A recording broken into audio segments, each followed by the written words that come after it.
diving into an 18-month investigation by Army Times and the Texas Tribune about a Texas National Guard intelligence wing allegedly spying on migrants via WhatsApp. Today, September 5th, 2023. Good morning, early birds. I'm Zimone Perez, and this is the Early Bird Brief, produced by Defense News and Military Times. I hope you all had a wonderful and restful Labor Day weekend. Today, Army Times senior reporter Davis Winkie joins the podcast today to talk about his 18-month investigation alongside the Texas Tribune that revealed how a group of intelligence officers from the Texas National Guard used WhatsApp to spy on migrants in Mexico and allegedly mishandled classified information. So Davis, could you start out by telling us what is Operation Lone Star and why it was created? Operation Lone Star began in March of 2021 when Texas Governor Greg Abbott stood up his own state-run, state-funded border mission. Abbott and his colleagues argued that the federal government just hasn't been doing enough to secure the border there. The border between the United States and Mexico is turning into a deadly welcome mat for the migrants who are coming here. As an example, just last year alone, there was an all-time record number of people who died crossing the border. 853 people died last year. And they believe their argument is justified. They cite rising numbers of migrants crossing the border there. They cite drug trafficking. They cite cartel activity. And there, there's an argument that something needs to be done about the border, and different parties differ on the way to address that. But Operation Lone Star started in March of 21 with a small cadre of volunteers, and then rapidly expanded in the fall of 2021 when Abbott started receiving political pressure from the right. We're not certain whether that's the exact reason why, but the upshot of it was that he increased the mission to as many as 10,000 Texas National Guard members deployed under state orders throughout the state in support of Operation Lone Star. So your story revolves around not the entirety of the Texas National Guard, but the intelligence wing of Operation Lone Star. What is this intelligence wing, and why were they different than other intel wings? Beginning in early 2022, we actually partnered with the Texas Tribune to report on problems with Operation Lone Star. You see, the National Guard has this dual federal and state bureaucracy. The federal bureaucracy is what gives the Guard the lion's share of its funding. In return, the feds have had a very successful part-time professional fighting force that bore almost, more than a third of Army deployments in the War on Terror. The Guard has certainly done its part. And during that time, the state bureaucracy has kind of withered on the vine in a lot of states. Typically, state active duty is no longer used in a post-Katrina world, except for smaller scale disasters such as hurricanes that don't rate a federally funded response, or riots where you need people on state active duty who can directly support law enforcement. And as a result, nobody's really tried to do state active duty on the scale that Operation Lone Star has for such a sustained period of time. And one of the other problems with it was that these were involuntary mobilizations to the troops on very little notice in some cases. So with the Tribune, we reported on problems with pay. We reported on problems with living conditions. We reported on mass dissatisfaction among the guardsmen out there. We also reported on failures to field life-saving equipment. The through line in all that reporting was the unpreparedness of Texas military department's state bureaucracy. They were not manned, trained, or resourced to handle a state mission of this scale. And what we found about the intelligence wing really echoes that, but for a different reason. Traditionally, intelligence personnel on state active duty aren't really trying to do intelligence work per se. Most of the time, they're assessing storm damage or trying to tie in with police folks about potential rioter movements or something like that. It's usually fairly limited roles that your intelligence folks play on state duty.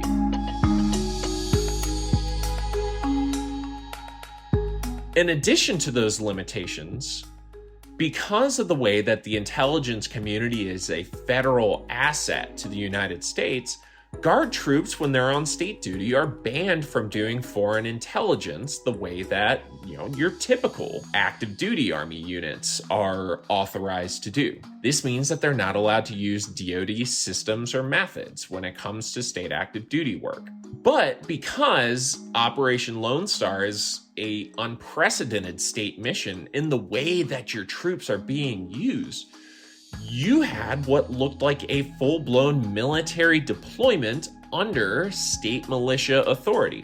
One of our sources for this story described it as being like the 2003 Iraq deployment, and the way that leaders wanted it to resemble an army mission.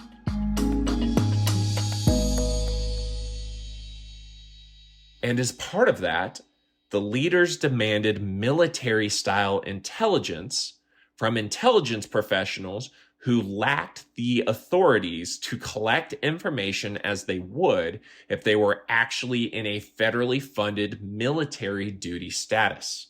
That is something that could potentially have been mitigated with better planning. What we found was, as these intelligence efforts went on, the state and the border intelligence folks work together to try to cobble together a rule book and figure out what regulations applied to whom and when, and what kinds of conduct were restricted by those regulations, if they indeed applied. But because Operation Lone Star, again, went so big, so fast, nobody had time to write and codify these rules before these guys got to the border. That's the main frustration that some of the implicated officers have. At least 4 Texas Guard officers face punishment, or at least interim administrative punishment, related to intelligence work on Operation Lone Star. 2 of the 4 talked to me, either through their attorney or straight up on the phone, and they said, we didn't get clear guidance from the state, and our commanders wanted us to get results anyways. Or when we raised concerns about the legality of things, they said, our commanders turned a blind eye to it or failed to stop it. And that's the backdrop that we're against here.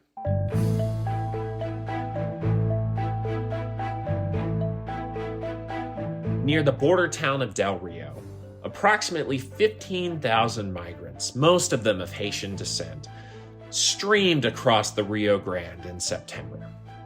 This led to a widely publicized humanitarian crisis that dominated national headlines. And during that time, Border Patrol, Texas Department of Public Safety, and Operation Lone Star, the Texas Guard, which was still a very small cadre at that time, were not equipped to effectively respond to a crisis of this magnitude. At some point during the chaos, officials request a lieutenant from the Texas Guard, an intel officer by the name of Emmanuel Pierre, to come help them with interpreting.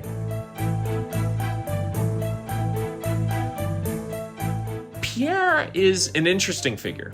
He immigrated from Haiti to the United States after he got a student visa for translating for U.S. and UN personnel there. And he enlisted in the Army and did a couple of deployments as an avionics technician before eventually becoming an officer in the Texas Guard. Pierre, we're not certain what exactly he did while he was assisting these translation operations. Some accounts of it say that he was doing clandestine interviews for intelligence purposes while under disguise in civilian clothes. Other versions of the narrative say he was just translating for Border Patrol. But Z, I should also note that Customs and Border Protection, Border Patrol's parent agency, through an anonymous spokesperson, denied to us that they had requested Pierre or worked with him at all. So that adds another element of mystery to this whole affair. But one thing is certain. Pierre came back from that mission with a burner phone that had access to migrant WhatsApp groups. Those groups, which are very, very common in countries outside the U.S., were being used to help coordinate migrant movements, crossing plans, smuggler support plans, and had documents like maps and other things that these Texans wanted to mine for intelligence. And that's what Pierre did. And according to whistleblowers, he had the direct approval and oversight of the Operation Lone Star deputy commander, Colonel Kevin Boades, and at least the tacit approval of overall OLS commander, Brigadier General Moni Ulis. Boades reportedly tasked Major Desi Rios, who was a ex-San Antonio police officer who had volunteered for the border mission and was the deputy director of the intelligence directorate for the headquarters. Boades tasked Rios with monitoring Pierre's work. Rios, when he spoke to us, claimed that he expressed his concerns about the legality of the WhatsApp work and that he also struggled to get leaders to take those seriously. Rios also claimed that he never really partook in the collection and that he really was just monitoring Pierre for wrongdoing. Whistleblowers offer contradicting accounts, but it's important we let people know that Rios has denied some of these things.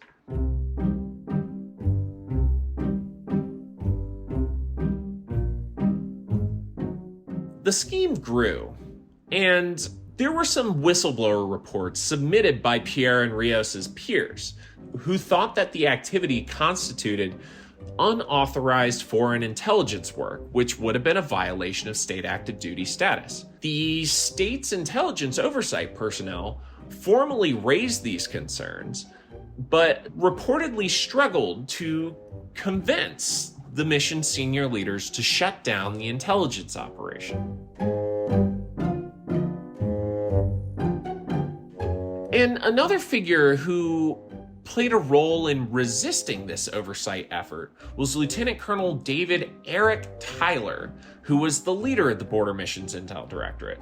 Lieutenant Colonel Tyler, while he has told me that he did not condone Pierre's actions, that he tried to report them as inappropriate, and that he stopped them when state officials got involved, Tyler at the same time was arguing with state oversight officials, according to emails that we have, arguing with them over what regulations were supposed to apply and when. And that got really messy. According to a later whistleblower report, this whole thing fell apart in February of 2022 when Tyler and Rios were attending a meeting in El Paso with Homeland Security agents. And they allegedly gave a list of names that they'd collected via the WhatsApp group to the federal agents. They wanted help investigating and gathering information on these names. For what purpose, we're not sure. The federal agents, according to the whistleblower's sworn statement, absolutely shut this down. They said that they were not an intelligence agency. I will also note that both Rios and Tyler denied to me that they passed a list of this meeting, but they did confirm that the meeting occurred. In the wake of this meeting and a subsequent report, though, National Guard Bureau intelligence oversight officials became involved in an Inspector General investigation of the WhatsApp work on Operation Lone Star. And ultimately, we believe that the IG substantiated that the WhatsApp scheme was unauthorized foreign intelligence and faulted at least Pierre and Rios for it. But there's a catch, Z.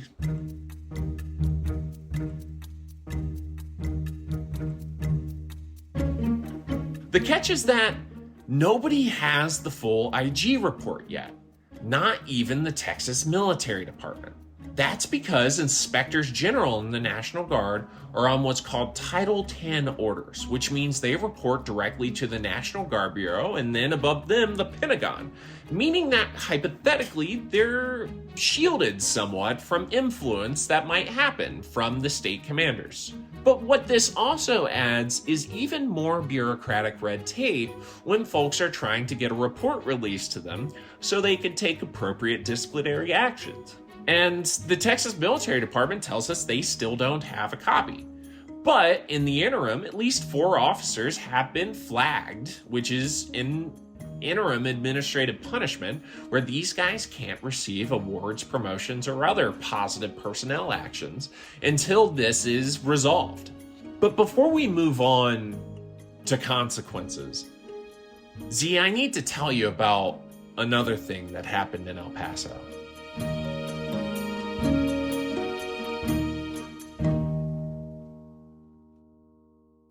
Yeah, so what happened in El Paso?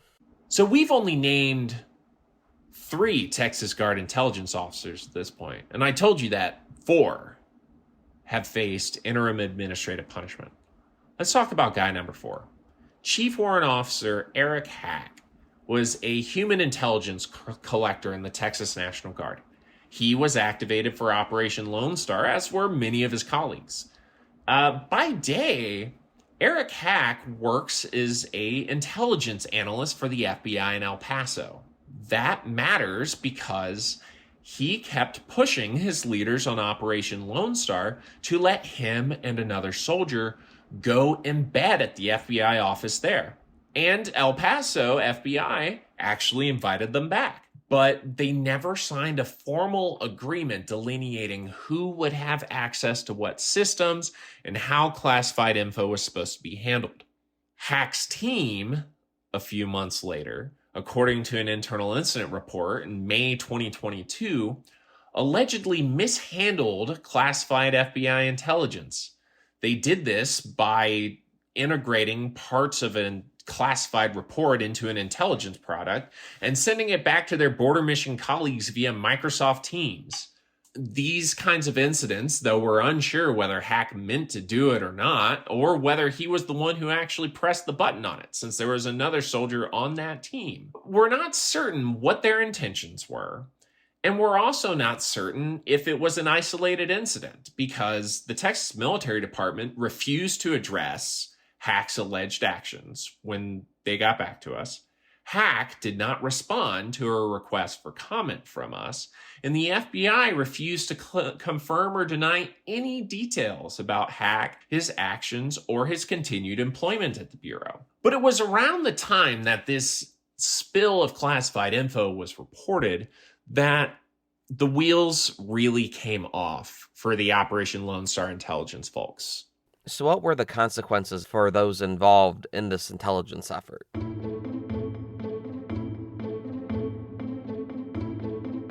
As the summer of 2022 wore on, as investigators bared down more on what had happened and when, and who had known what and when, the Texas Guard decided to disband the Operation Lone Star Intelligence Directorate. Most of the folks got sent home, including Tyler, Hack, and Rios, and others were folded into the mission's operations section. But let's go back to the present day. We still don't know for certain what all the IG's findings were. We still don't know for certain what the final punishment, if any, will be for the officers who were implicated in this ring. We still don't know what specific laws and regulations the IG believes that these men violated. And we also don't know if the Texas Guard is going to exercise any kind of accountability over U.S, the one-star general who purportedly turned a blind eye to this action. And Colonel Kevin Boats, the deputy commander who, according to records we've seen, was involved in the WhatsApp operation and oversaw Pierre, he's since retired. So the window for accountability there is likely past. I'll also note that neither Boats nor Ulyss responded to our request for comments either. The real avenue for action here at this time lies with policymakers.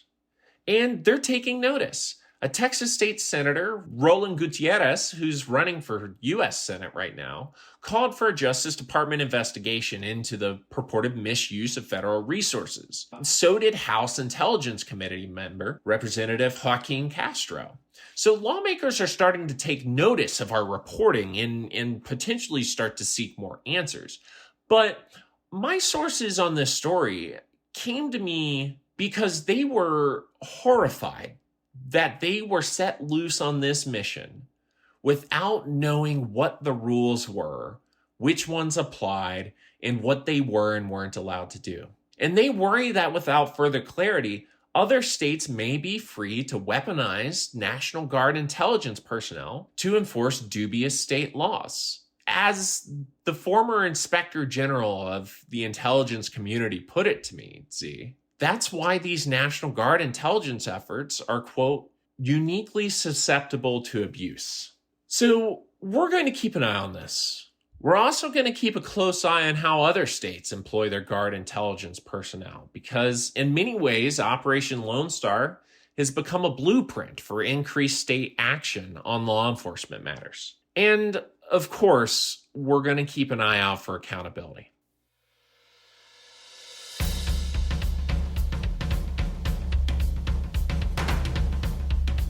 That's it for us today. For more top stories and breaking news, go to defensenews.com/EBB to subscribe to the Early Bird Brief newsletter. Please like and rate us wherever you get your podcasts, and please follow us at @defense_news and at Military Times. The Early Bird Brief is produced by me, Zimone Z. Perez. Today's episode featured a story by Senior Army Times reporter Davis Winkie, which is available on militarytimes.com. Our editor-in-chief is Mike Roos. Have a great day.